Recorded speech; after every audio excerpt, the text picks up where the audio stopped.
The Secret Life of Mr. Roos by Håkan Nesser, read by Martin Wenner. Translated from the Swedish by Sarah Death.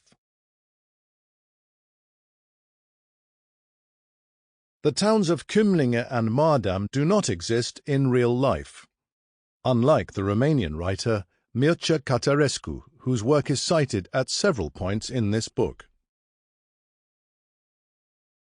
All my life I have longed to be alone in a place like this. Per Pettersson, Out Stealing Horses. Translated by Anna Born.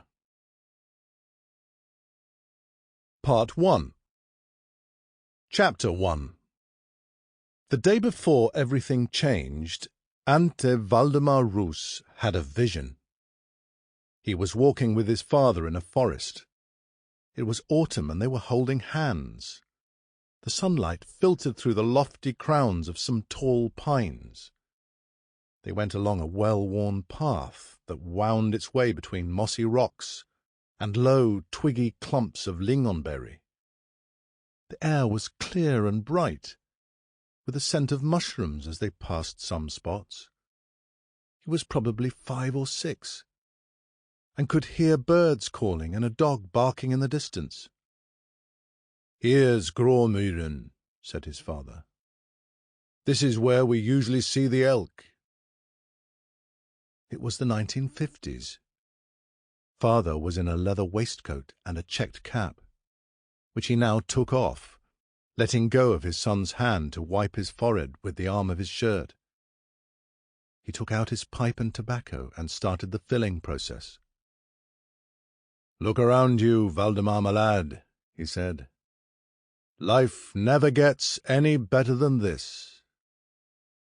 Never any better than this. He wasn't sure if it had really happened, if it was a genuine memory or just an image floating to the surface of the enigmatic well of the past. A yearning back to something that possibly never existed. On this particular day, more than 50 years later, sitting on a sun-warmed rock beside his car, he shut his eyes and turned his face to the sun. And it wasn't easy to work out what was true and what just seemed to be real.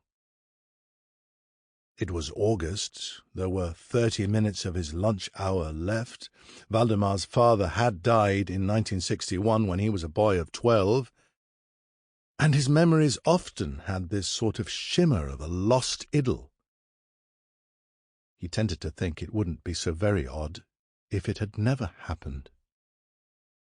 But his father's words had a genuine ring and didn't feel like something he'd invented himself. Life never gets any better than this. And he remembered the cap and the waistcoat vividly. He was 5 years younger than I am now when he died, he thought.